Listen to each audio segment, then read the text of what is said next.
সাল্লাল্লাহু আলাইহি সাল্লামের মেহমানদারি। 3 নম্বর সাহাবায়ে কেরামের মেহমানদারি। 4 নম্বর মেহমানদারির গুরুত্ব। 5 নম্বর মেহমানদারির ফজিলত। 6 নম্বর মেহমানদারির খাবারে বরকত। 7 নম্বর মেজবানের করণীয় কি কি। 8 নম্বর মেহমানের করণীয় কি কি। মনোযোগ সহকারে শুনলে আশা করি কাজ হবে। এর মধ্যে একটা আবদার আপনাদেরকে জানাই, আহলে কোরআন যারা, তাদের সম্পর্ক একটু জানতে চেয়েছিল। এই ব্যাপারে গত বছর প্রায় 5-6 মাসের মতো টানা আলোচনা করছি, শুধু আহলে কোরআন। আহলে কোরআনদেরকে বিশেষ করে তারা দুইজনকে নিশানা বানিয়েছিল, একজন পুরুষ সাহাবী আর একজন মহিলা সাহাবিয়া। পুরুষ সাহাবী আবু হুরায়রা রাদিয়াল্লাহু তাআলা, মহিলা সাহাবিয়া আম্মা জান আয়েশা সিদ্দিকা রাদিয়াল্লাহু তাআলা আনহা। এই দুইজনকে তারা খুব ভালোভাবে নিশানা বানাইছিল। আম্মা জানের উপরে অপবাদ দিতে লাগলো, এত ছোট বয়সে তার বিয়ে হলো কেন। আর আবু হুরায়রা রাদিয়াল্লাহু তাআলা আনহুর ব্যাপারে বলা শুরু করলো, 3 বছর নবীর ছাত্র হয়ে এত হাদিস কিভাবে বললো। এই ব্যাপারে আপনারা দেখবেন পাট পাট করে প্রত্যেকটা বিষয় আলোচনা। আলোচনাগুলো আলাদা শুনলে মজা পাবেন খুব। আহলে কোরআন সম্পর্কে শুধু কি কোরআন মানবো না হাদিস মানবো, এটার আলাদা আলোচনা। আবু হুরায়রারে যারা কথা বলছিল, আবু হুরায়রাকে নিয়ে আমার শুধু একটা আলোচনা আছে, পুরা বয়ান। আম্মা জান আয়েশা সিদ্দিকাকে নিয়ে পুরো আলাদা একটা আলোচনা। এরপর আলহামদুলিল্লাহ তাদের মুখ বন্ধ হয়ে গেছে। তারা একটা অভিযোগ করেছিল, লিখিত হাদিস মানা যাবে না। কি হাদিস? দলিল দিয়েছিল, লিখিত হাদিস দিয়ে। লিখিত হাদিস মানা যাবে না, দলিল দিছে কি হাদিস দিয়ে? লিখিত হাদিস না মানা যাবে না। এরা কিন্তু বুঝে নাই যে লিখিত হাদিস যে মানা যাবে না, এটার দলিল লিখিত হাদিস দিয়ে দিছে, এটা কখনো এরা বলে নাই। আর একটা হাদিস পেশ করছিল মুসলিমের, সহিহ মুসলিম থেকে। ওই হাদিসে রাসূল সাল্লাল্লাহু আলাইহি সাল্লাম হাদিস লিখতে নিষেধ করছে, আসলে এরকম একটা হাদিস আছে। ওই হাদিস দিয়ে দলিল দিছে যে নবী হাদিস লিখতে নিষেধ করছে, তোমরা কেন এরকম লিখিত হাদিস দিয়ে দলিল দাও। তো সেখানে আলোচনা আছে আমার লিখিত হাদিস মানা যাবে কিনা। নবীর নিষেধাজ্ঞা ছিল শুরুর যুগে। আল্লাহর কোরআন আর নবীর কথা যেন একসাথে সাহাবীরা গোলায়া না ফেলে, তাই শুরুর দিকে নবী নিষেধ করেছেন হাদিস লেখো না। পরবর্তীতে রাসূল সাল্লাল্লাহু আলাইহি সাল্লাম অনুমতি দিয়েছেন হাদিস লেখো। শুধু তাই না, নবী তার এক সাহাবীকে বলেছেন, এখান থেকে যা বের হয় সব সত্য কথা, সব লেখো তুমি। নবী তার মুখ দেখেই বলেছিলেন, এখান থেকে যা বের হয় সব সত্য কথা, তুমি লেখো। তো লেখো না এটা নিষেধ করেছিলেন কেন? কোরআন আর হাদিস যেন সাহাবীরা মিলায় না ফেলে। যখন কোরআন সুন্নাহর পার্থক্য সাহাবীরা বুঝেছেন, তখন থেকে নবীজি বলেছেন হাদিস লেখো।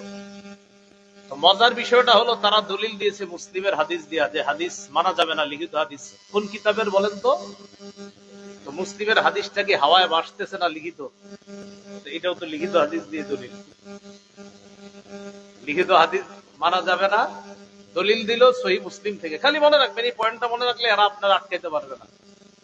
এখন আবার বক্তব্য পাল্টায় ফেলছে। এদের যারা গুরু, ওই গুরুরা আমার নাম নিয়ে আলোচনা করছে এক জায়গায়। বুঝছি যে ধরা খাইছে, এই জন্য। আর জানেন তো আমি কাউরে অ্যাটাক করে কথা বলি না, এই জন্য আমার বলবে এই সুযোগও নেই। কথা হলো পারলে দলিল খণ্ডন করেন, দলিল তো খণ্ডন করা যাবে না ইনশাআল্লাহ বিইজনিল্লাহি তাআলা। তো লিখিত হাদিস মানা যাবে না, দলিল কোন কিতাবের হাদিস? এটা কি মুসলিম শরীফে হাওয়ায় ভাসতেছে না লিখিত? এই তো দলিল তো লিখিত হাদিস দিয়ে দিল। তো তাদের কথা দিয়ে তাদেরকে দলিল দেওয়া যায়। আল্লাহ আমাদেরকে বুঝার তৌফিক দান করেন। এরপরে আরেকটা কথা, মাযহাব। মাযহাব অর্থ হলো মত। কেউ যদি বলে মাযহাব মানা যাবে না, আপনি বলবেন এটা কে বলছে মানা যাবে না? বলবে অমুকে। ও তাহলে অমুকের মতে মাযহাব মানে না, তো অমুকের মত তো মাযহাব। উনি বলছে মাযহাব মানবে, উনি বলছে মাযহাব মানা যাবে না, তো তার মত মানবো। আর তার মত হলো মাযহাব মানা যাবে না, তো মত। তাহলে তার মাযহাব হলো মাযহাব মানো, তার মাযহাব হলো মানবা না। তো বলে কি মাযহাব মানা যাবে না? এটা এই কথাটা কার? কয় অমুকের। অমুকের মত কি? কয় অমুকের মত হলো মাযহাব মানা যাবে না। মতের বাংলা কি? মতের আরবি কি বলেন? মাযহাব। বলেন মতের আরবি কি? বলে অমুকের মত হলো মাযহাব মানা যাবে না, তাহলে অমুকের মত, মতের আরবি, তাহলে অমুকের মাযহাব হলো মাযহাব মানা যাবে না, তাহলে তো অমুকের মাযহাবও মানা যাবে না। মাযহাব মানে মত না, তাহলে মাযহাব মানা যাবে না যে বলে মানে মত মানা যাবে না। বাইরে কে বলছে কয় অমুকে, তাহলে অমুকের মতে মাযহাব মানা যাবে না, তো অমুকের মতে, মতের আরবি মাযহাব, তার মানে অমুকের মাযহাবে মাযহাব মানা যাবে না, তো তার মাযহাবও তো মানা যাবে না। এই হলো আপনার মত, মানে মতের আরবি মাযহাব। তো বলে এরকম, তো এই জন্য আপনারা এগুলা বিভ্রান্ত না হওয়া, বিশেষ করে ইমামদের ব্যাপারে সমালোচনা হলে এই সমালোচনায় কাজ না দেওয়া। আল্লাহ আমাদেরকে হেফাজত করে। তো যারা এই কথাগুলা বলবে আপনার মাযহাব মানা যাবে না, তাদের ব্যাপারে কিছু কথা মনে রাখবেন। হাদিস এটা হলো সংকলন, বলেন আমার সাথে, হাদিস কি? বুখারী এটা সংকলন, বলেন বুখারী কি? মুসলিম, নাসাই, তিরমিজি, ইবনে মাজাহ, এগুলা হলো হাদিসের সংকলন। হানাফি মাযহাব এটা হলো কোরআন হাদিসের সংকলন। বুখারী হলো হাদিসের সংকলন, হানাফি মাযহাব হলো কোরআন হাদিসের সংকলন, মুসলিম হলো হাদিসের সংকলন, শাফি মাযহাব হলো কোরআন হাদিসের সংকলন, মালিকি মাযহাব কোরআন সুন্নাহর বা কোরআন হাদিসের সুবিন্যস্ত সংকলন, তিরমিজি হলো হাদিসের সংকলন, নাসাই, ইবনে মাজাহ, আবু দাউদ এগুলা হলো হাদিসের সংকলন, হাম্বলি মাযহাব কোরআন সুন্নাহর সংকলন। তাহলে এবার আপনারা বলবেন, বলেন তো বুখারী কিসের সংকলন? হানাফি মাযহাব কিসের সংকলন? কোরআন ও মাশাআল্লাহ। মুসলিম কিসের সংকলন? শাফি মাযহাব কিসের সংকলন? মালিকি মাযহাব কিসের সংকলন? হাম্বলি মাযহাব কিসের সংকলন? বুখারী, মুসলিম, তিরমিজি, আবু দাউদ, ইবনে মাজাহ এগুলা কিসের সংকলন? তাহলে এই কিতাবগুলা কি আবিষ্কার না সংকলন? সংকলন আমরা গ্রহণ করেছি কিনা? তাহলে হাদিসের সংকলন গ্রহণ করেছি, পড়ানো হয়। হানাফি মাযহাব কোরআন হাদিসের সংকলন, শাফি মাযহাব কোরআন হাদিসের সংকলন, মালিকি মাযহাব কোরআন হাদিসের সংকলন, হাম্বলি মাযহাব কোরআন হাদিসের সংকলন। বুখারী যেমন আবিষ্কার নয়, সংকলন। মুসলিম যেমন আবিষ্কার নয়, বরং সংকলন। তিরমিজি, আবু দাউদ, নাসাই, ইবনে মাজাহ এগুলা আবিষ্কার নয়, বরং সংকলন। শাফি, হাম্বলি, মালিকি এইগুলা আবিষ্কার নয়, বরং কোরআন সুন্নাহর সুবিন্যস্ত সংকলন। হাদিসের ইমামদেরকেও যেমন আমরা ভালোবাসি, মহব্বত করি, ফিকহের ইমাম যারা তাদেরকেও আমরা ভালোবাসি, তাদেরকেও মহব্বত করি। হাদিসের ইমামরা হাদিস বলে, আর ফিকহের ইমামরা হাদিস কোথায় প্রয়োগ হবে সেটা দেখা যায়। হাদিসের ইমামরা বলে এই হাদিস, হাদিসের ইমামরা ঢালাও ভাবে একের পর হাদিস বলতেই থাকবে, বলতেই থাকবে। রাসূলুল্লাহ সাল্লাল্লাহু আলাইহি সাল্লাম এটা বলেছেন, আবু হুরায়রা থেকে বর্ণনা, নবীজি এটা বলেছেন। আব্দুল্লাহ ইবনে মাসউদ রাদিয়াল্লাহু আনহু থেকে বর্ণনা, নবী এটা বলেছেন। আব্দুল্লাহ ইবনে ওমর রাদিয়াল্লাহু আনহুমা থেকে বর্ণনা, নবী এটা বলেছেন। আব্দুল্লাহ ইবনে আব্বাস রাদিয়াল্লাহু আনহুমা থেকে বর্ণনা, নবী এটা বলেছেন। এটা হাদিসের ইমামদের কাজ। ফিকহের ইমামদের কাজ হলো নবী এটা বলেছেন, আল্লাহ কোরআনের আয়াতে এটা বলেছেন। ফিকহের ইমামরা আয়াত এবং হাদিসকে সামঞ্জস্য বিধান করে, যেন কোরআনের আয়াত এবং হাদিসের উপর সুন্দরভাবে একটা সাধারণ মানুষ আমল করতে পারে, ওই কোরআন হাদিসকে একত্রিত করে একটা মতামত পেশ করে যারা, তারা হলো ফিকহের ইমাম, তারা হলো মাযহাবের ইমাম। তাই আমরা কোরআন সুন্নাহ মাযহাবের ইমামের মত নিয়ে মানি। কোরআন সুন্নাহ মানেন আপনারা? হ্যাঁ মানি। কিভাবে মানেন? যে ইমামরা আমাদেরকে আয়াত আর হাদিসের প্রয়োগ যেভাবে দেখিয়ে দিয়েছেন আমরা সেভাবে মানি। ইমাম বুখারী হাদিস বলেছেন, ইমাম মুসলিম হাদিস বলেছেন, নাসাই, তিরমিজি, আবু দাউদ, ইবনে মাজাহ তারা হাদিস বলেছেন। ফিকহের ইমামগণ হাদিস কোথায় ব্যবহার হবে, প্রয়োগ হবে, এটা আমল করে বাস্তবে চোখে আঙ্গুল দিয়ে দেখিয়ে দিয়েছেন। কথা বুঝে আসছে সবার? এই জন্য রাসূল সাল্লাল্লাহু আলাইহি সাল্লামের হাদিসের মধ্যে পাওয়া যাবে বসে প্রস্রাব করা, হাদিসে পাওয়া যাবে দাঁড়িয়ে প্রস্রাব করা। সমাধান মাযহাবের ইমামরা দিবে যে প্রস্রাব আসলে কিভাবে করবা। হাদিসের মধ্যে পাওয়া যাবে নামাজে দাঁড়ানোর পর রাসূল সাল্লাল্লাহু আলাইহি সাল্লাম বলেছেন কাঁধে কাঁধ মিলাইতে, নবীজি বলেছেন এইভাবে কাতার মিলিয়ে দাঁড়াইতে। এখন মিলানোটা আসলে কিভাবে হবে এটা আমরা মতামত নিব ইমামদের থেকে যে আসলে মিলানোটা কিভাবে সম্ভব।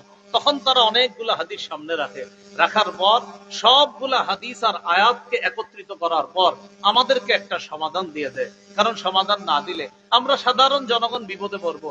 এই পৃষ্ঠার মধ্যে আসবে বসে প্রস্রাব করা, পরের পৃষ্ঠায় আসবে দাঁড়িয়ে প্রস্রাব করা, বিপদে পড়ে যাব কোথায়? এবার মাযহাবের ইমামগণ বলবে বসে প্রস্রাব করার ক্ষেত্র হলো এটা, দাঁড়িয়ে প্রস্রাবের ক্ষেত্র হলো এটা। তারা আমাদেরকে হাদিস প্রয়োগের নিয়মটা দেখায়।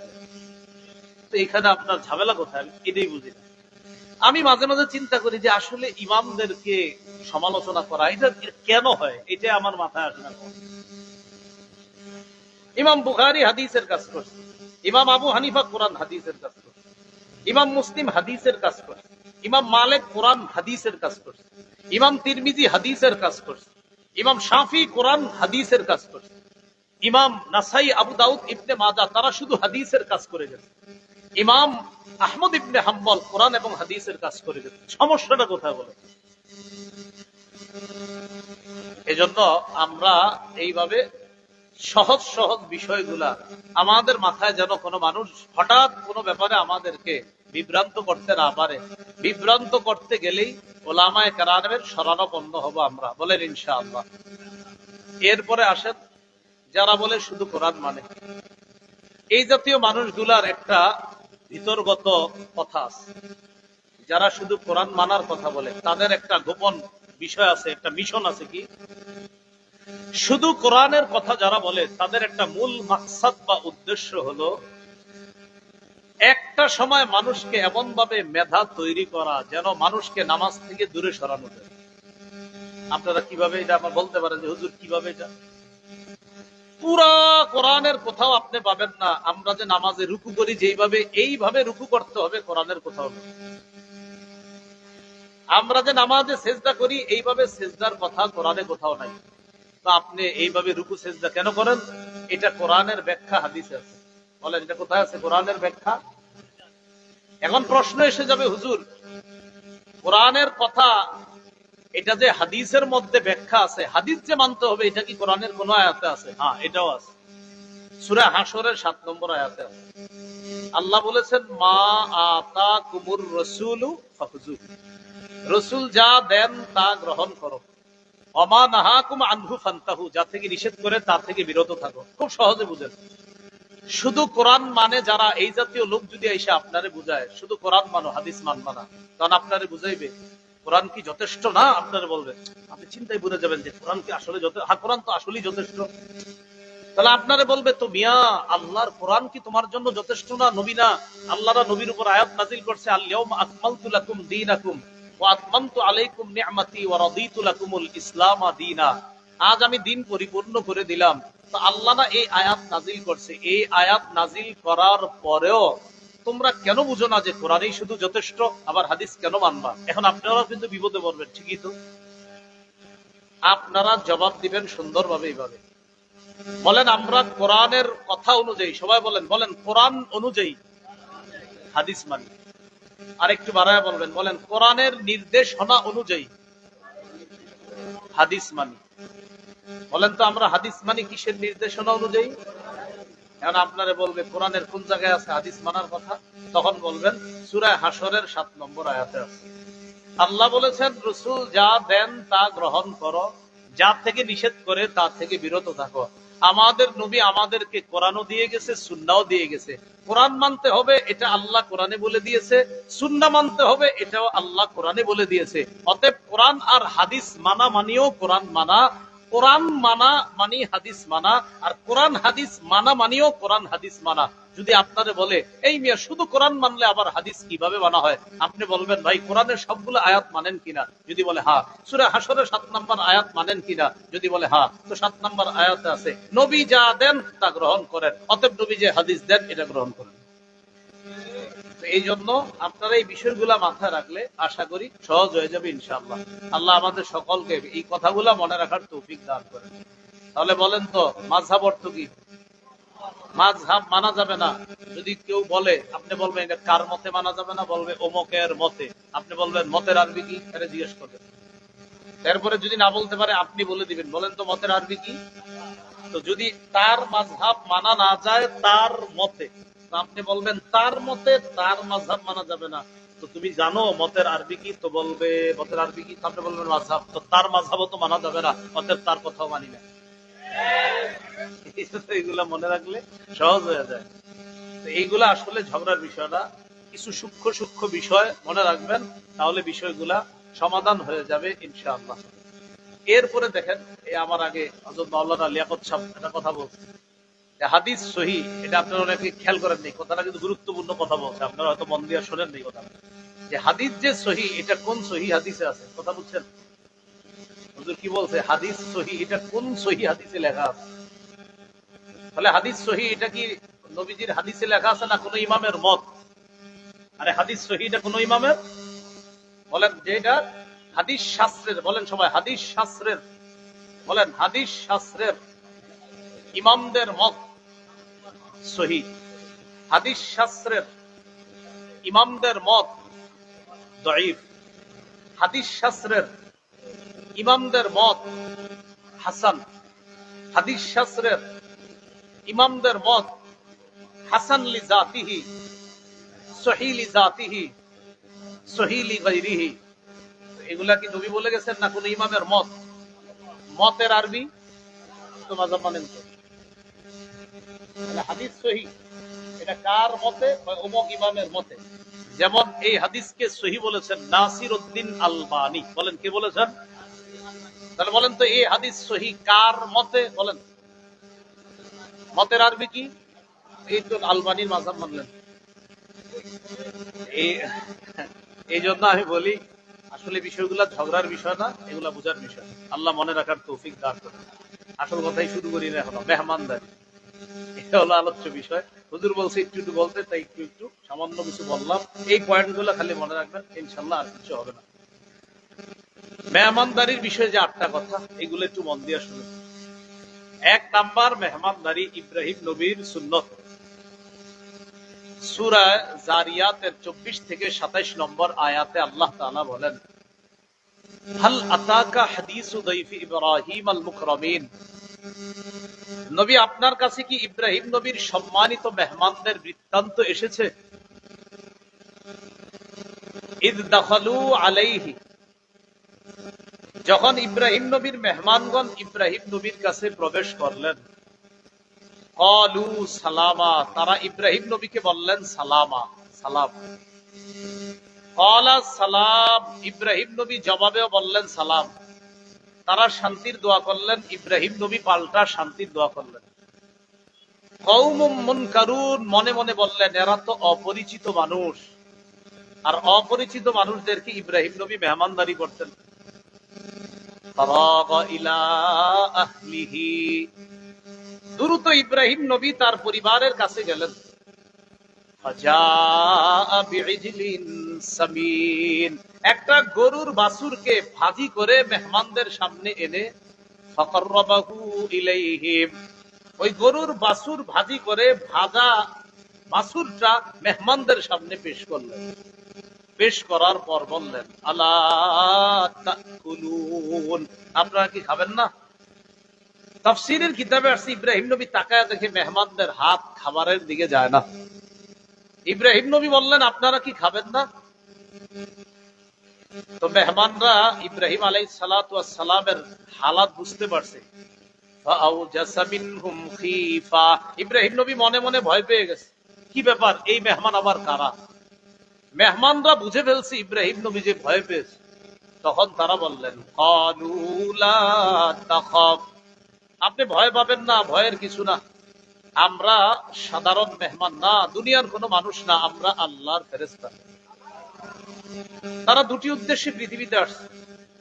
1 নাম্বার, ইব্রাহিম নবীর স্ত্রী সারা আলাইহাস সালাতু ওয়াস সালামকে এই সুসংবাদ দেওয়ার জন্য যে তার একটা সন্তান হবে ইসহাক নামে।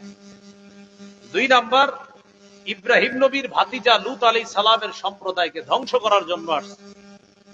ইব্রাহিম আলাইহিস সালামের একজন ভাই আছে, ভাইয়ের নাম হারান। এই হারানের ছেলের নাম লূত আলাইহিস সালাতু ওয়াস সালাম, সেই সম্পর্কে ইব্রাহিম নবীর ভাতিজা। আয়াত থেকে আমরা ইব্রাহিম নবীর মেহমানদারির আলোচনা পাইলাম।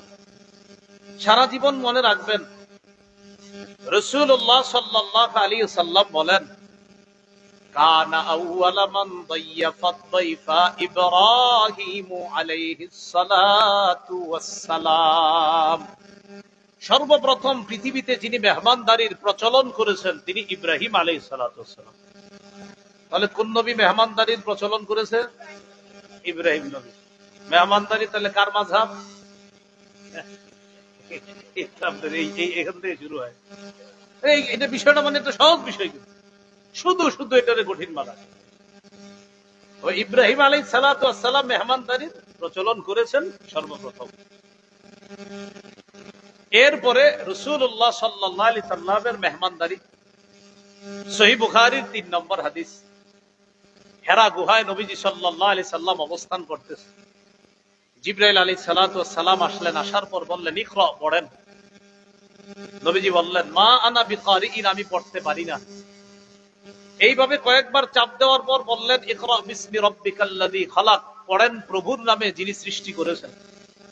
আল্লাহ তাআলা রাসূলুল্লাহ সাল্লাল্লাহু আলাইহি সাল্লামের জবানে সূরা আলাকের 5টি আয়াত আল্লাহ উচ্চারণের ব্যবস্থা করে দিলেন।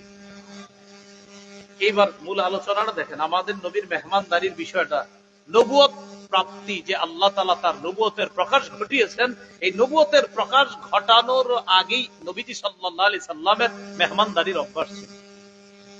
ফারাজা বিহা ইয়ারজুফু ফুআদু, নবীজির অন্তর কাঁপতেছে, পরিবারের কাছে আসছে। আসার পর বললেন, জাম্মিলুনি জাম্মিলুনি, আমাকে তোমরা কম্বল দিয়ে ঢাকো, আমাকে চাদর দিয়ে ঢাকো তাড়াতাড়ি। ফাজাম্মালুহু, তারা পরিবারের সদস্যরা নবীজিকে চাদর আবৃত করলো, বস্ত্রাবৃত করলো। করার পর সুম্মা ক্বালা লি খাদিজা আও আখবারাহাল খবরা, জিবরিল আমিনকে নবীজি দেখলেন। পুরা ঘটনাগুলো আল্লাহ নবী আম্মাজান খাদিজাকে খুলে বললেন। বলার পর বললেন, খাদিজা লাকাদ খাশিতু আলা নাফসি, আমি নিজের উপর আশঙ্কা করতেছি খাদিজা, আমার নফসের উপরে আমি আশঙ্কা করতেছি। খাদিজাতুল কুবরা রাদিয়াল্লাহু তাআলা আনহা আমাদের নবীকে বললেন, কাল্লা ওয়াল্লাহ মা ইউখজিকাল্লাহু আবাদা, কখনো না, আল্লাহর কসম, আল্লাহ আপনাকে কখনো লাঞ্ছিত করবে না। কেন করবে না লাঞ্ছিত? কিছু গুণ আছে আপনার, এই গুণ যাদের মধ্যে থাকে তারা রহমতের চাদরে আবদ্ধ থাকে, তাদেরকে আল্লাহ লাঞ্ছিত করে না। কি গুণ? 1 নম্বর, ইন্নাকা লাতাসিলুর রাহিম, আপনি রক্তের সম্পর্ক রক্ষা করেন। 2 নম্বর, তাহমিলুল কাল্লা, আপনি অসহায় দুস্থদের বোঝা বহন করেন। 3 নম্বর, ওয়া তাকসিবুল মা'দুম, নিঃস্ব যারা তাদের সহযোগিতায় আপনি এগিয়ে যান। 4, ওয়া তাকরিদ দাইফা, আপনি মেহমানদারি করেন। 5, ওয়া তুঈনু আলা নওয়াইবিল হক, সত্যের পথে চলতে গিয়ে যারা বিপদগ্রস্ত হয়, দুর্দশাগ্রস্তের মধ্যে পড়ে যায়, আপনি তাদের সহযোগিতা করেন। এই গুণ আপনার মধ্যে আছে। এর মধ্যে একটা হলো মেহমানদারি করা। নবুয়তের প্রকাশ ঘটার আগে থেকেই নবী মেহমানদারি করতেন। আম্মাজান খাদিজা বলেন, এই গুণওয়ালা যেই মানুষ, তাকে আল্লাহ লাঞ্ছিত করতে পারেন না, আল্লাহ আপনাকে লাঞ্ছিত করবেন। তাহলে আমাদের নবীর মেহমানদারি, এটা গেল আজকের আলোচনার দ্বিতীয় আলোচনা। 3, সাহাবীদের মেহমানদারি। রাসূলুল্লাহ সাল্লাল্লাহু আলাইহি সাল্লামের সাহাবীদের মেহমানদারি, এই ব্যাপারে 3টা বর্ণনা আপনাদেরকে শোনাই। সহিহ বুখারীর বর্ণনা, 3798 নম্বর হাদিস। এই হাদিসের মধ্যে আসছে, عن أبي هريرة رضي الله تعالى عنه قال أن رجلا أتى النبي صلى الله عليه وسلم, আবু হুরায়রা রাদিয়াল্লাহু তাআলা আনহুর বর্ণনা, এক মেহমান নবীর কাছে আসলেন। আসার পর ফাবাআথা ইলা নিসাইহি, রাসূলুল্লাহ সাল্লাল্লাহু আলাইহি সাল্লাম তার স্ত্রীদের কাছে খবর পাঠাইলেন, ঘরে মেহমানদারি করার মতো কোনো খাবার আছে কিনা এই কথা জানার জন্য সব বিবিদের ঘরে খবর পাঠাইলেন। ফাকুলনা মা ইনদানা ইল্লাল মা, সব বিবিরা খবর পাঠাইলেন, আমাদের সবার ঘরে পানি ছাড়া আর কিছু নেই। সমস্ত বিবিদের ঘরে পানি আছে, আর কিছু নেই। তো নবীজিরা ঈশা সংবাদ জানাইছে, হুজুর পানি ছাড়া আর কিছু নাই। নবীজি তখন একটা ঘোষণা করলেন, মাইয়াজুম্মু হাযা আও ইউদিফু হাযা, তোমাদের মধ্যে কে আছে আমার এই মেহমানকে মেহমানদারি করবা? فقال رجل من الانصار انا يا رسول الله, এক আনসারী সাহাবী দাঁড়িয়ে বললেন, হুজুর আমি আছি, আমি আপনার মেহমানকে মেহমানদারি করব। মুহাদ্দিসিনে কেরামের অনেকে লিখেছেন এই আনসারী সাহাবী দ্বারা যিনি উদ্দেশ্য তিনি হলেন আবু তালহা রাদিয়াল্লাহু তাআলা। বলেন তো একজন আনসারী, হাদিসে আছে একজন আনসারী। মুহাদ্দিসিনে কেরাম এই হাদিসে এক ব্যক্তি দ্বারা কারে উদ্দেশ্য করেন? আবু তালহা। তো আবু তালহা রাদিয়াল্লাহু তাআলা আনহু দাঁড়িয়ে বললেন, হুজুর আমি আপনার মেহমানকে মেহমানদারি করব। ফানতালাকা বিহি ইলা ইমরাআতিহি, মেহমানকে নিয়ে তার বিবির কাছে গেছে। যাওয়ার পর বিবিকে বললেন, আকরিমি দাইফা রাসূলিল্লাহি সাল্লাল্লাহু আলাইহি ওয়াসাল্লাম, নবীর মেহমানকে তুমি সম্মান করো, আল্লাহ রাসূলের মেহমান বাসায় নিয়ে আসছি, এটা কিন্তু সাধারণ মেহমান না, আল্লাহর নবীর মেহমান, কথাটা মাথায় রাখবা, যথাযথ সম্মান করতে হবে। বিবি বললেন, এটা আপনি কি করলেন? কেন? মা ইনদানা ইল্লা কুতু সিবিয়ানি ওয়া ফি রিওয়ায়া ইল্লা কুতু সিবিয়ানিনা ওয়া ফি রিওয়ায়া ইল্লা কুতু সিবিয়ান। সর্বনাশ, ঘরে তো বাচ্চাদের রাতের খাবার ছাড়া আর কিছু নেই। আবু তালহা রাদিয়াল্লাহু তাআলা আন তার স্ত্রীকে তিনটা কথা বললেন, যা হওয়ার হয়েছে চুপচাপ শোনো। এক নাম্বার, হাইয়ি তাআমাক, বাচ্চাদের খাবার গুলাই তুমি তৈরি করো, ওইটাই মেহমানের সামনে দিন। দুই নাম্বার, ওয়ানাবিমি সিবিয়ানাক, বাচ্চাগুলারে ঘুম পাড়ায় দাও, যেমনে পারো ঘুম পাড়াও। তিন নাম্বার, ওয়াতফি সিরাজাক, বাতিটা নিভায় দিবা। বাচ্চা ঘুম পাড়ায় দিবা, খাবার প্রস্তুত করো, বাতি নিভিয়ে দিবা। তো প্রথমে বাতি জ্বালাইছে, জ্বালানোর পর এদিকে বাচ্চাদেরকে ঘুম পাড়াইছে। হাদিসে আসছে হাইয়াত তাআমাহা ওয়া নাওয়ামাস সিবিয়ানাহা ওয়া আসলাহাত সিরাজাহা, বাচ্চাদেরকে ঘুম পাড়াইছে, খাবার প্রস্তুত করছে, বাতি প্রথমে জ্বালাইছে, জ্বালানোর পর সুম্মা কামাত কান্নাহা তাসলিহু সিরাজাহা ফাআতফাআতহু, বিবি বাতিটারে ঠিক করার অজুহাতে কি করছে, বাতিটা একটু গুতাগুতি করতেছে, হয় না আপনার, এর ঠিক করবে, এই করতে গিয়ে বাতিটা কৌশলে নিভিয়ে দিছে, এখন আর বাতি জ্বলে না, আসলে জ্বালায় না।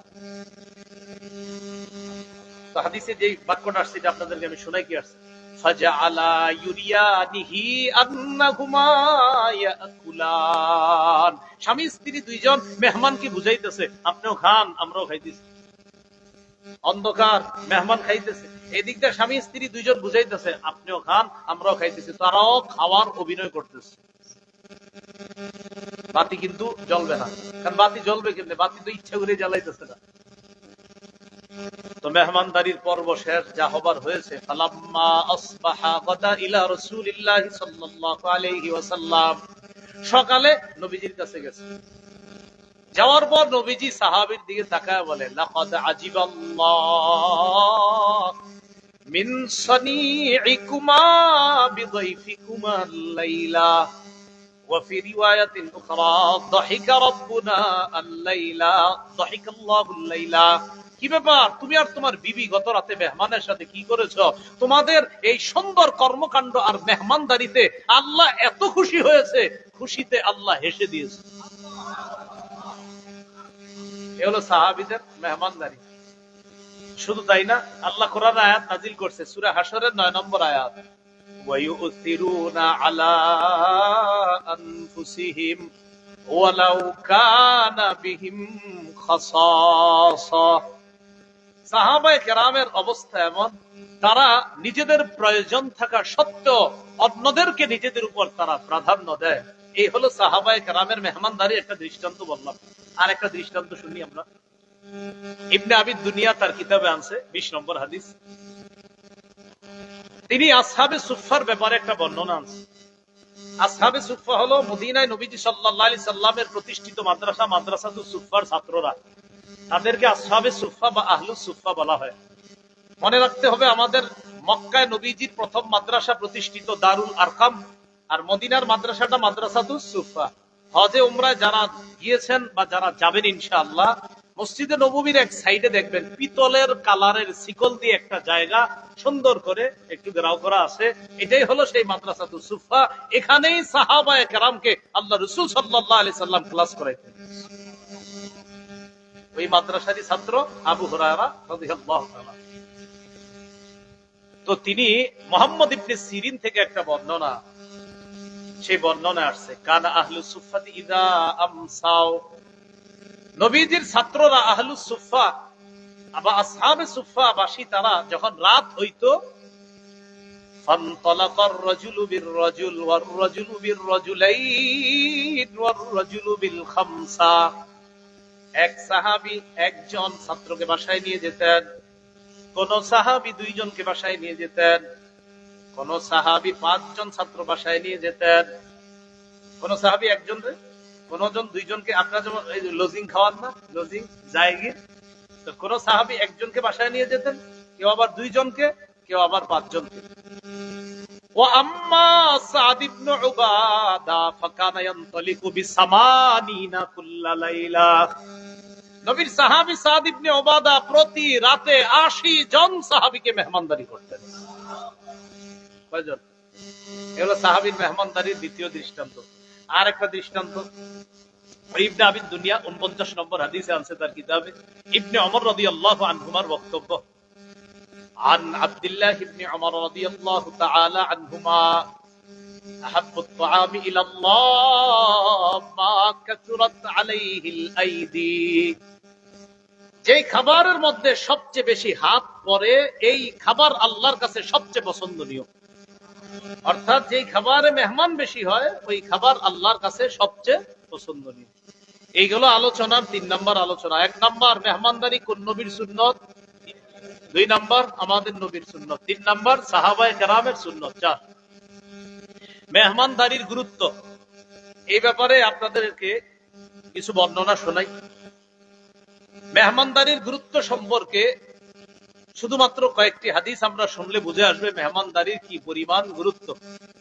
সহিহ বুখারীর ৬৪৭৫ নম্বর হাদিস, এই হাদিসের মধ্যে আছে قال رسول الله صلى الله عليه وسلم من كان يؤمن بالله واليوم الآخر, রাসূলুল্লাহ সাল্লাল্লাহু আলাইহি সাল্লাম বলেন যে আল্লাহ বিশ্বাস করে, আখিরাত বিশ্বাস করে, ফালইউকরিম দাইফা, সেজন্য মেহমানকে সম্মান করে। লম্বা হাদিস, হাদিসের সর্বশেষ বাক্যটা ফালইউকরিম দাইফা, যে ব্যক্তি আল্লাহ বিশ্বাস করে, আখিরাত বিশ্বাস করে, সেজন্য মেহমানকে সম্মান করে। তাহলে আল্লাহ বিশ্বাস করে, আখিরাত বিশ্বাস করে, নবী বলেন সে যেন মেহমানকে সম্মান করে। এটা হাদিস এতটুকুই গুরুত্ব বুঝে আসে যে ঈমান মানে মেহমানকে সম্মান করা, এটা একজন মুমিনের ঈমানের পরিচয়। মেহমানকে সম্মান করা এটা কিসের পরিচয়? ঈমান। আরেকটি হাদিস শুনি, সহিহ বুখারীর ১৯৭৫ নম্বর হাদিস, ১৯৭৫, বাংলাদেশ স্বাধীন হয়েছে কয় সালে? ১৯৭১। আর এই হাদিস নাম্বারটা ১৯৭৫। এটা বললাম যাতে একটু মনে থাকে আপনাদের। তো যাই হোক, এই হাদিসের মধ্যে আসছে রাসূলুল্লাহ সাল্লাল্লাহু আলাইহি সাল্লামের একজন সাহাবী নাম আব্দুল্লাহ ইবনে আমর ইবনুল আস রাদিয়াল্লাহু আনহুমা, তিনি কি করতেন? প্রতি রাত খালি তাহাজ্জুদ পড়তেন আর প্রতিদিন নফল রোজা রাখতেন। নবীজির কাছে তার ব্যাপারে অভিযোগ গেল, বিবির কোনো খোঁজ রাখে না আর সারাদিন শুধু নফল রোজা রাখে, সন্তানাদিকে কোথায়, পরিবারের তেমন খোঁজ খবর রাখে না। নবীজি ডাকলেন, এদিকে আসো। ডাকার পর বললেন, কি ব্যাপার? আমার কাছে এই সংবাদ আসছে, আন্নাকা তাকুমুল লাইলা ওয়া তাসুমুন নাহার, তুমি সারা রাত নফল পড়ো আর সারাদিন নাকি রোজা রাখো, কথা সত্য? জি হুজুর, আসলেই সত্যি কথা, আমি খালি রাতের বেলা নামাজ পড়ি, দিনের বেলা রোজা রাখি। নবীজি বললেন, আজকে থেকে এটা করবা না। নবী কিছু কথা বললেন, আমরা সবাই মনে রাখবো কথাগুলা। নবীজি বললেন, সুম ওয়া আফতির ওয়া কুম ওয়া নাম। রাসূলুল্লাহ সাল্লাল্লাহু আলাইহি সাল্লাম বললেন, সুম, মাঝে মাঝে নফল রোজা রাখো, ওয়া আফতির, মাঝে মাঝে নফল রোজা রাখো না, ওয়া কুম, রাতের কিছু অংশে তাহাজ্জুদ পড়ো, অনাম, কিছু অংশে ঘুমাইবা। এর মানে নফল রোজা মাঝে মাঝে রাখবা, মাঝে মাঝে রাখবা না। রাতের বেলা কিছু অংশ ঘুমাইবা, কিছু অংশ তাহাজ্জুদের নামাজ পড়বা। রাসূলুল্লাহ সাল্লাল্লাহু আলাইহি ওয়াসাল্লাম এই হাদিসের মধ্যে নবীজি সাল্লাল্লাহু আলাইহি সাল্লাম বলেন, শোনো, ইন্নালি জাসাদিকা আলাইকা হাক্কা, তোমার শরীরের উপর তোমার হক আছে। ওয়ালি আইনিকা আলাইকা হাক্কা, তোমার চোখের উপর তোমার হক আছে। ওয়ালি যাওজাতিকা আলাইকা হাক্কা, তোমার বিবির উপর তোমার হক আছে। ওয়ালি যাওরিকা আলাইকা হাক্কা, তোমার মেহমানের উপর তোমার হক আছে। তুমি যদি সারাদিন নফল রোজা রাখো, মেহমানের হকটা আদায় করবে। মেহমানের মেহমানদারি করতে গেলে, মেহমান আগের যুগে আপনার আরবের মেহমানরা আপনার, এটা কিন্তু সাধারণত আপনার মেহমান, ইন্না লিল্লাহি ওয়া ইন্না ইলাইহি রাজিউন, আল্লাহ সহজ করে। সবাই ইস্তেগফার করি,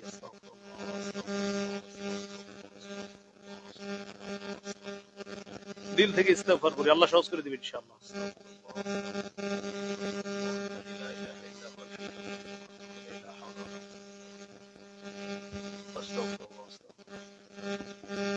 আলহামদুলিল্লাহ বলি সবাই। কোথায় ছিলাম? মাশাআল্লাহ। ওয়ালি যাওরিকা আলাইকা হাক্কা, তোমার মেহমানের উপর তোমার হক আছে। তো দেখেন এখানে রাসূলুল্লাহ সাল্লাল্লাহু আলাইহি সাল্লাম মেহমানের হক, এই গুরুত্ব বুঝাইতে গিয়ে সাহাবীকে বলতেছেন, তুমি সব সময় নফল রোজা রাখবা না, তোমার জন্য এতটুকুই যথেষ্ট, তুমি প্রতি মাসে 3টা নফল রোজা রাখবা, 13, 14, 15। আরো যদি বেশি তুমি রাখতে চাও, তাহলে দাউদ নবীর নফল রোজাটা রাখতে পারো। তিনি একদিন নফল রোজা রাখতেন, একদিন নফল রোজা রাখতেন না, অর্থাৎ একদিন রোজা রাখতেন, পরের দিন আবার রাখতেন না, আবার পরের দিন রাখতেন, আবার পরের দিন রাখতেন না। সর্বোচ্চ তুমি এটা করতে পারো। হাদিসে মেহমানের গুরুত্ব বুঝাইতে গিয়ে আল্লাহর রাসূল ধারাবাহিক নফল রোজা রাখতে তার এক সাহাবীকে নিষেধ করলেন। আরেকটি হাদিস শুনি, আবু দাউদের বর্ণনা, 3750 নম্বর হাদিস। এই হাদিসের মধ্যে আছে, قال رسول الله صلى الله عليه وسلم ليلة الضيف حق على كل مسلم, অন্তত এক রাত মেহমানদারি করা প্রত্যেকটা মুসলমানের উপর কর্তব্য। তোমাদের কারো বাড়ির আঙিনায় যদি কেউ মেহমান হয়, ফাহু আলাইহি দাইনুন, দেখেন কেউ যদি মেহমান হয়, এই যে এইভাবে নবী, যে ওই ব্যক্তি ঋণ পরিশোধ করা যেমন তার উপর কর্তব্য হয়ে যায়, মেহমানকে মেহমানদারি করা তার উপর তেমন কর্তব্য হয়ে যায়। ঋণ পরিশোধ করার মতো কর্তব্য হয়ে যায় মেহমানের মেহমানদারি করা। এই হাদিসে মেহমানদারিকে রাসূল ঋণের সাথে তুলনা করলেন। এখান থেকে হাদিসের গুরুত্ব বুঝে আসে, মেহমানদারির গুরুত্ব বুঝে আসে। আরেকটা হাদিস শুনি, সহিহ বুখারীর, এটা একটু আপনাদের হাসি উঠবে শেষের দিকে, দেখেন কি বলে। 6137 নম্বর হাদিস, বুখারী কিতাবুল আদাব, আচার ব্যবহার, এই অধ্যায় ইমাম বুখারী হাদিস আনছেন।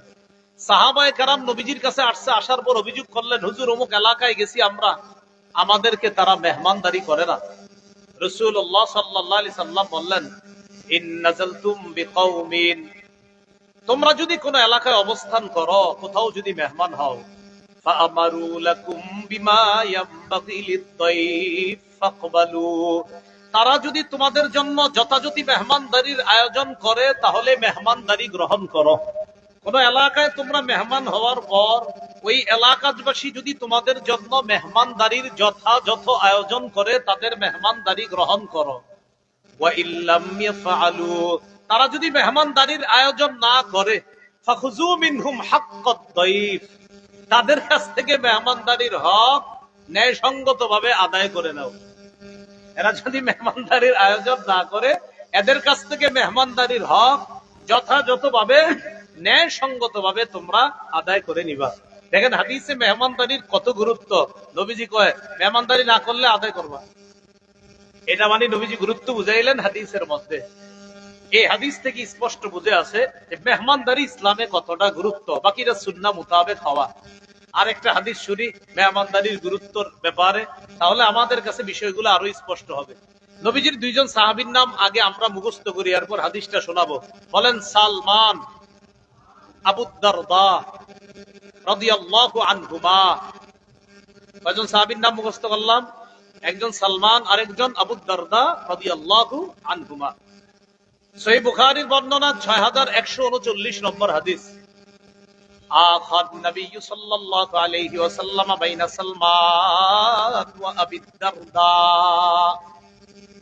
রাসূলুল্লাহ সাল্লাল্লাহু আলাইহি সাল্লাম সালমান ফারসি রাদিয়াল্লাহু তাআলা আন এবং আবু দারদা রাদিয়াল্লাহু তাআলা আনহুর মাঝে ভ্রাতৃত্বের সম্পর্ক করে দিলেন। ভ্রাতৃত্বের সম্পর্ক, তাদের মাঝে ভ্রাতৃত্বের সম্পর্ক স্থাপন করে দিলেন।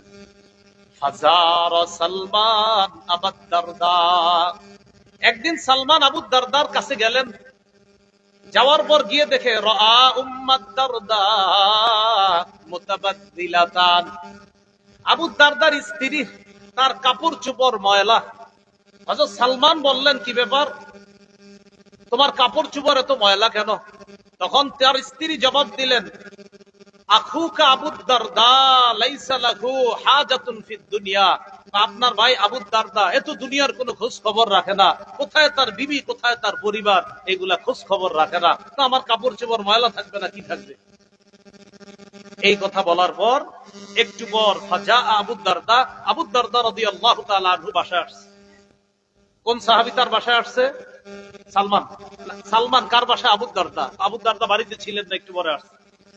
আসার পর সনা আলাহু তাআমা, বলেন তো মেজবান কোন সাহাবী? আবু দারদা না? আবু দারদা মেজবান, আর মেহমান কোন সাহাবী? সালমান। আবু দারদা খানা নিয়ে হযরত সালমানের সামনে আসলেন। আসার পর বললেন, কুল ফাইন্নী সাইম, তুমি খাও আমি রোজাদার, তুমি খাও আমি রোজাদার। হযরত সালমান জবাব দিলেন, লা আকুলু হাত্তা তাকুলু, অথবা এইভাবে বলছেন, মা আনা বিআকিলিন হাত্তা তাকুলা, আপনি না খাওয়া পর্যন্ত আমি খাবো না। মা আনা বিআকিলিন হাত্তা তাকুলা, তুমি না খাওয়া পর্যন্ত আমি খাবো না, আমি তো রোজাদার। কখন নফল রোজা আছেন, ভাঙেন, আপনি না খাইলে আমি খাবো না, আপনি না খাইলে আমি খাবো না।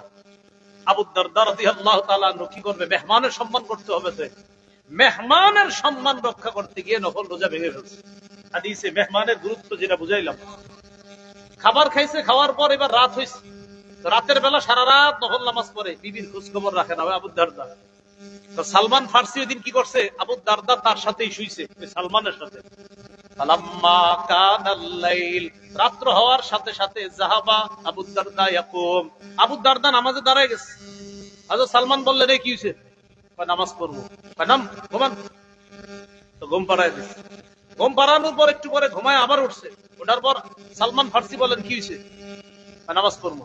নাম, ঘুমান। এ নাম মানে আপনার আবার নাম বাংলা নাম বুঝেন না, নাম আরবি, আরবির বাংলা মানে ঘুমানো। হ্যাঁ, এই নাম মানে আরবি, আমরে হাজির ওয়াহিদ মুজাক্কার হাজিরের সিগা, নাম মানে ঘুমানো। তো নাম, আপনি ঘুমান।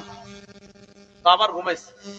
ঘুমানোর পর ফালাম্মা কানা আখিরুল লাইল, যখন শেষ রাত হলো, তখন দুই সাহাবী দাঁড়িয়ে সাল্লায়া তাহাজ্জুদের নামাজ আদায় করছে। এবার দেখেন ঘটনা যা হওয়ার হয়েছে। সকাল হওয়ার পর আবু দারদা রাদিয়াল্লাহু তাআলা নবীজির কাছে গেছে। কে গেছে? মেহমান না মেজবান? মেজবান। যাওয়ার পর বলতেছে, হুজুর এরকম এরকম, আমি রাতে নামাজ পড়ি, দিনে রোজা রাখি।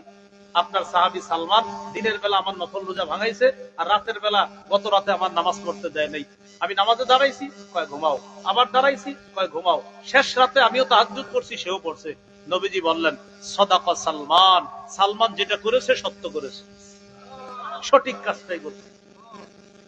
কি করছে? সঠিক কাজ। এখান থেকে আমরা মেহমানদারির গুরুত্ব বুঝলাম। আমাদের মেহমানদারি হওয়া, আমাদের চলন বলন, এটা সুন্নাহ মোতাবেক হতে হবে। এইগুলো আজকের আলোচনার চতুর্থ আলোচনা। পঞ্চম আলোচনা, মেহমানদারির ফজিলত। এই ব্যাপারে কয়েকটি হাদিস শোনেন। তিরমিজির বর্ণনা 1855 নম্বর হাদিস, মেহমানদারির সবচেয়ে শ্রেষ্ঠ ফজিলত, মরবেন জান্নাতে যাবেন। সুবহানাল্লাহ। 1855 নম্বর হাদিসে রাসূল সাল্লাল্লাহু আলাইহি সাল্লাম বলেন, উ'বুদুর রহমান ওয়া আত'ইমুত তাআম ওয়া আফশুস সালাম তাদখুলুল জান্নাতা বিসালাম। তোমরা রহমানের ইবাদত করো, তোমরা খাবার খাওয়াও, তোমরা সালামের ব্যাপক প্রচার করো, মরণের পর নিরাপদে জান্নাতে প্রবেশ করো। তোমরা রহমানের ইবাদত করো, তোমরা খাবার খাওয়াও, তোমরা সালামের ব্যাপক প্রচার করো, মরণের পর নিরাপদে জান্নাতে প্রবেশ করো। আরেকটা ফজিলত শোনেন, তিরমিজির বর্ণনা 2527 নম্বর হাদিস, 2527, 2527, 2527, 2527।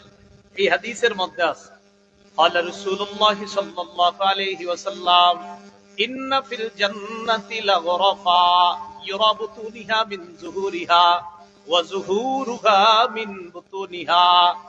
জান্নাতে কিছু অনিন্দ্য সুন্দর বালা প্রাসাদ আছে, বালাখানা আছে, রাজপ্রাসাদ আছে, সুন্দর বালাখানা।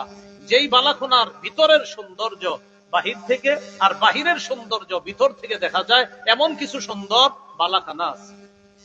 এক গ্রাম্য ব্যক্তি দাঁড়াইছে, দাঁড়ানোর পর বললেন, লিমান হিয়া ইয়া রাসূলুল্লাহ, হুজুর এই সুন্দর বালাখানা কাদের জন্য? নবীজি বললেন, যাদের মধ্যে 4টা গুণ থাকবে তাদের জন্য। সুবহানাল্লাহ। কয়টা গুণ? এক, লিমান আতাবাল কালাম, যে সুন্দরভাবে কথা বলে, উত্তম কথা বলে। 2 নাম্বার আতআমাত তাআম, যে অন্যকে খাবার খাওয়ায়, মেহমানদারি করে। 3 নাম্বার ওয়া আদামাস সিয়াম, যে প্রায় সময় নফল রোজা রাখে, মানে মাঝে মাঝে আর কি নফল রোজা রাখে। 4 নাম্বার ওয়া সাল্লা বিল লাইলি ওয়ান নাসু নিয়াম, মানুষ যখন রাতে ঘুমায় সে তাহাজ্জুদের নামাজ পড়ে। জান্নাতের ওই সুন্দর বালাখানা তাদের জন্য প্রস্তুত করা হয়েছে। তাহলে কয় শ্রেণীর জন্য ওই বালাখানা? কয় গুণওয়ালার জন্য? 4। লিমান আতাবাল কালাম, উত্তম কথা বলে। 2 নাম্বার আতআমাত তাআম, খাবার খাওয়ায়। 3 নাম্বার আদামাস সিয়াম, রমজানের রোজা সহ অন্যান্য যে নফল রোজাগুলা, রোজা তো রাখবেই, আর নফল রোজাগুলা প্রায় সময় সে রাখে। 4 নাম্বার ওয়াসাল্লা বিল লাইল ওয়ান নাসু নিয়াম, রাতের বেলা মানুষ যখন ঘুমায় সে তাহাজ্জুদের সালাত আদায় করে। তাদের জন্য এই সুন্দর বালাখানা আল্লাহ প্রস্তুত করে রাখছে। এর মধ্যে একটা আছে যে মেহমানের মেহমানদারি করে। আর একটা ফজিলত শুনি আমরা। হাদিসের একটা কিতাব আছে তাবারানী, এই কিতাবের একটা অংশ আল মুআজামুল আওসাত, 4729 নম্বর হাদিস। দস্তরখান বিছাইছেন মেহমানের সামনে, একটু তাকান, এটা দস্তরখান, এটা বিছাইছেন। قال رسول الله صلى الله عليه وسلم لا تزال الملائكة تصلي على أحدكم ما دامت مائدته موضوعا بين يديه حتى يرفعا, তোমাদের কোন ব্যক্তি মেহমানের সামনে যতক্ষণ দস্তরখান বিছিয়ে রাখবে, এই দস্তরখান উঠানোর আগ পর্যন্ত ওই ব্যক্তির জন্য ফেরেশতারা আল্লাহর কাছে দোয়া করতে থাকে। ফেরেশতারা আল্লাহর কাছে, এজন্য আপনারা মেহমান চলে যাওয়ার পরেও দস্তরখান উঠাইবেন না, এটা সারা জীবন বিছিয়ে রাখবেন। বিষয়টা কি এমন না? মানে মেহমানদারি চলতে থাকবে, তো তাদের জন্য ফেরেশতারা আল্লাহর কাছে দোয়া করতে থাকে। এই হলো মেহমানদারির ফজিলতের ব্যাপারে কয়েকটা বিষয় জানলাম। তাহলে আমাদের আলোচ্য বিষয় হবে 8টা। কত নাম্বার গেল? 5 ফজিলত। 6 নাম্বার আলোচনা, মেহমানদারির খাবার, বরকতি খাবার। এই হাদিসটি আপনারা একটু মন দিয়ে শোনেন, এটা দেখবেন আপনারা মানে পুরো অংশটা আশ্চর্য হবেন, একটু হাসি উঠবে। বলেন আব্দুর রহমান, আবু বকর, কয়জন সাহাবীর নাম জানলাম? 2 জন। বলেন রাদিয়াল্লাহু আনহুমা, সবাই বলেন। আব্দুর রহমান হলেন আবু বকর সিদ্দিক রাদিয়াল্লাহু তাআলা আনহুর ছেলে, আব্বা হলেন আবু বকর সিদ্দিক রাদিয়াল্লাহু তাআলা। সহিহ বুখারীর 6141 নম্বর হাদিস, কিতাবুল আদাব, আচার ব্যবহার অধ্যায় ইমাম বুখারী হাদিসটা আছে। হাদিসটা বর্ণনা করতেছে আব্দুর রহমান, মনে রেখেন নামটা সাহাবীর, আবু বকর সিদ্দিক রাদিয়াল্লাহু তাআলা আনহুর ছেলে, তার আব্বার ব্যাপারে বলতেছে, জা আবু বকরিন বিদাইফিন লাহু আও আদিয়াফিন লা, আমার আব্বা আবু বকর সিদ্দিক রাদিয়াল্লাহু তাআলা একবার একজন মেহমান নিয়ে বাসায় আসছে, অথবা কয়েকজন মেহমান নিয়ে বাসায় আসছে।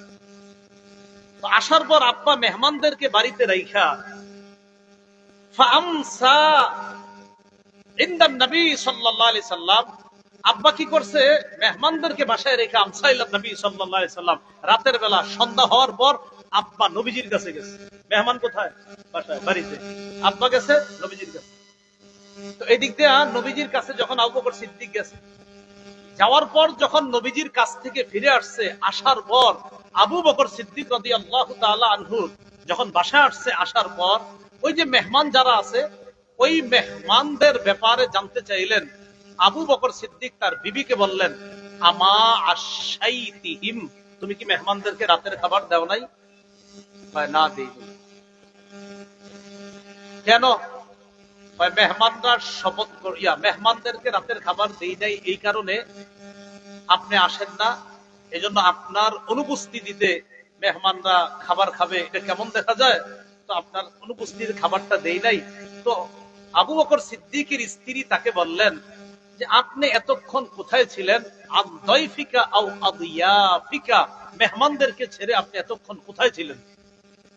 আবু বকর সিদ্দিক বললেন, আমি নবীর কাছে ছিলাম, যেখানে ছিলাম। খাবার দাও নাই রাতের? না। হাদিসে আসছে ফাগাদিবা আবু বকরিন, এতক্ষণ হইছে খাবার না দেওয়ায় তিনি রাগ করলেন। ফাসাব্বা, বকাঝকা করলেন।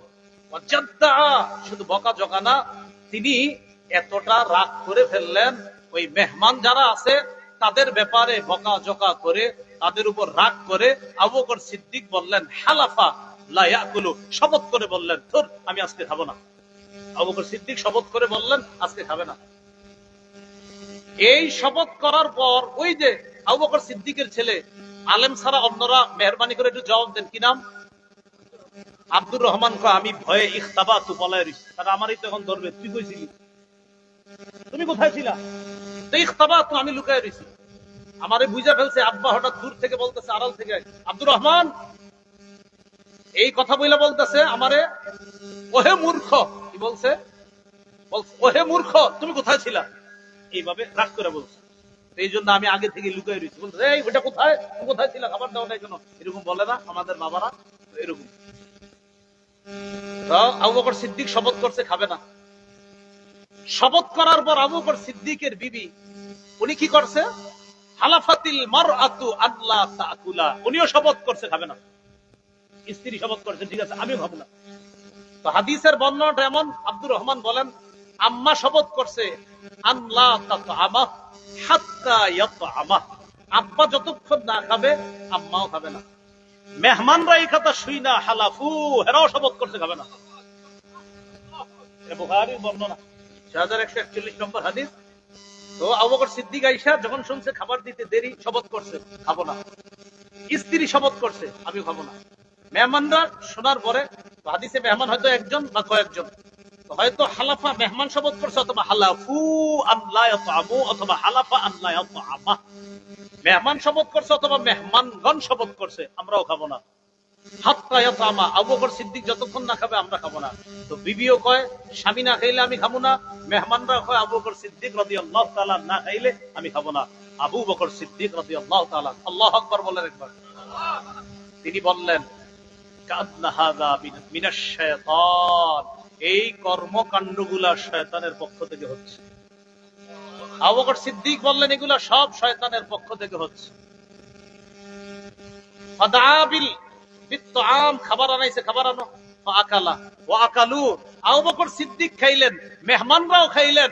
খাওয়ার এক পর্যায়ে তাকায়া দেখে কি, রাবা মিন আসফালিহা আকসারু মিনহা ফাজআলু, দেখেন কি আসছে আপনার, ফাজআলু, তারা সবাই লোকমা নিয়ে নিয়ে খাবার খাইতেছিল। তো ফাজআলু লা ইয়ারফাউনা লুকমাতান ইল্লা রাবা মিন আসফালিহা আকসারু মিনহা, যতক্ষণ খালি লোকমা উঠায়, মেহমানদারির খাবারে যতক্ষণ লোকমা উঠাইতেছে ততক্ষণ ওই লোকমার নিচে খাবার আরো বাইরে যেতেছে। শপথ করতে কেউ খাবে না। এই বরকতি খানার ব্যাপারে আবু বকর সিদ্দিক শপথ করছিলেন আমি খাবো না, স্ত্রী শপথ করছে।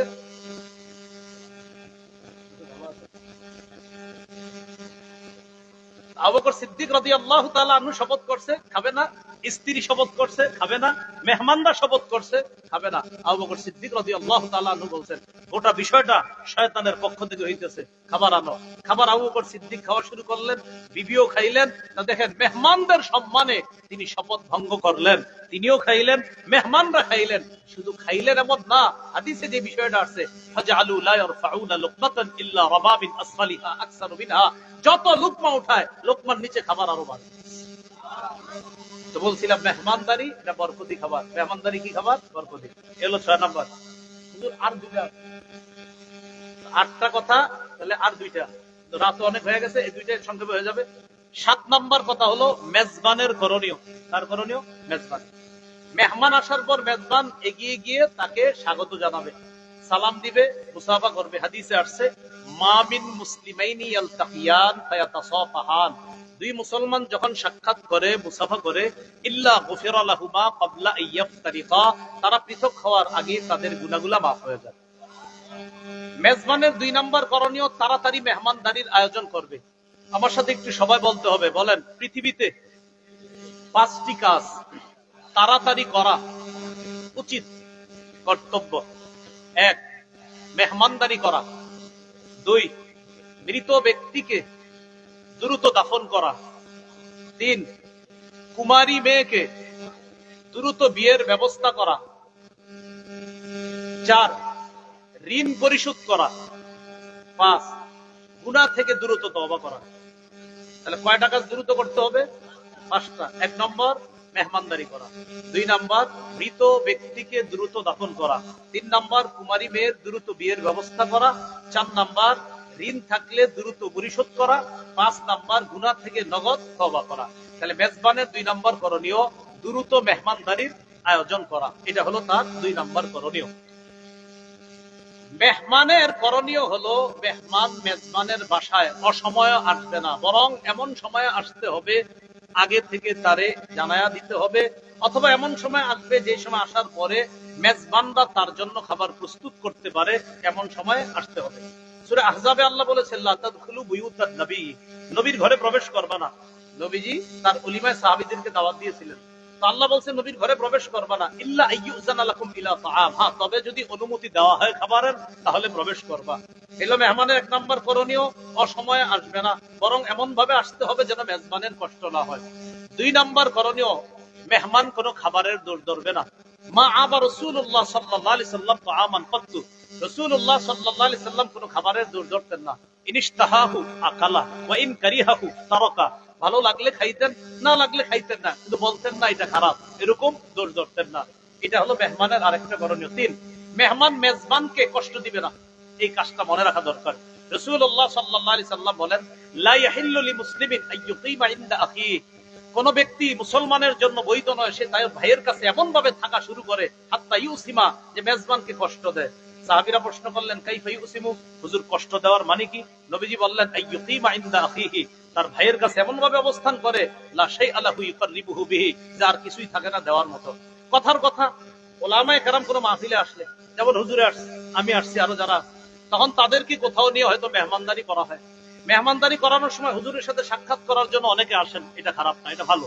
কিন্তু দেখেন ওনারে মেহমানদারি করার জন্য যেখানে নিয়ে যায়, হয়তো তারা 10 জনের মেহমানদারি মাথায় রেখে আয়োজনটা করে, কিন্তু গিয়ে ঢুকছেন 30 জন।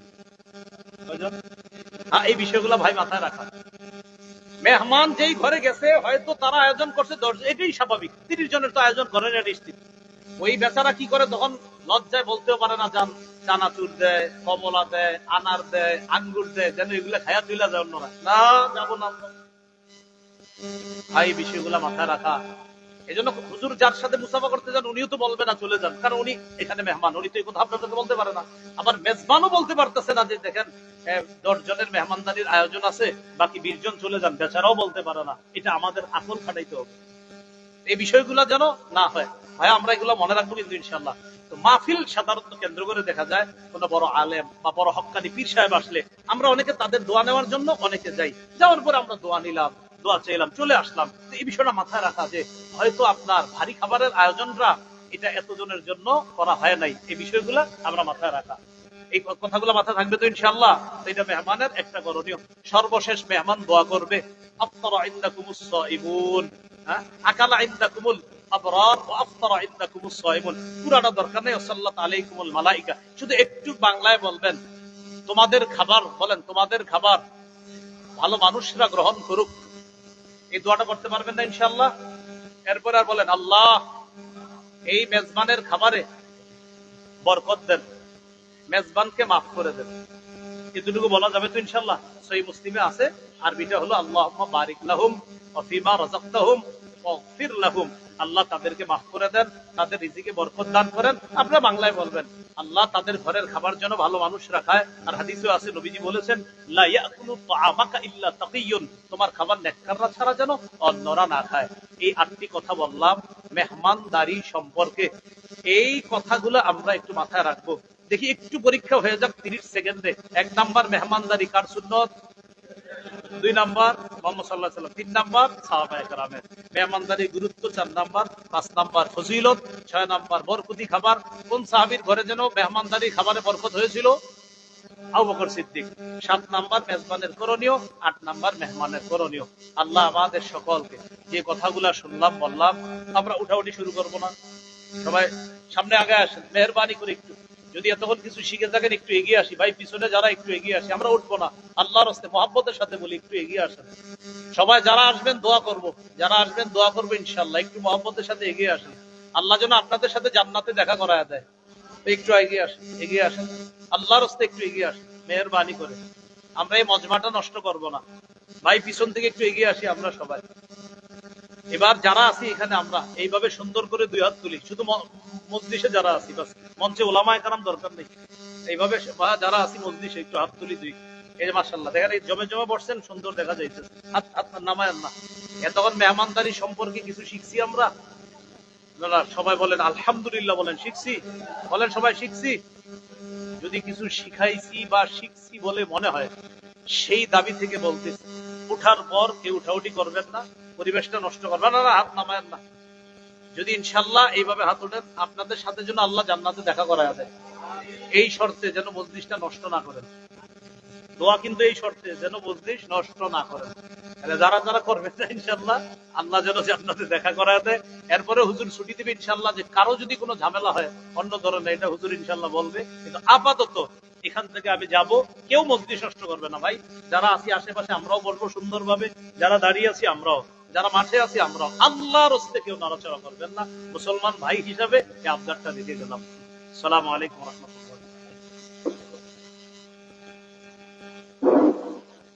আলহামদুলিল্লাহ, অত্যন্ত গুরুত্বপূর্ণ নসিহত পেশ করলেন আমাদের সকলের সুপরিচিত জনাব হযরত মাওলানা মুফতি আরিফ বিন হাবিব দামাত বরকাতুহু। এই পর্যায়ে আপনাদের সামনে অত্যন্ত গুরুত্বপূর্ণ নসিহত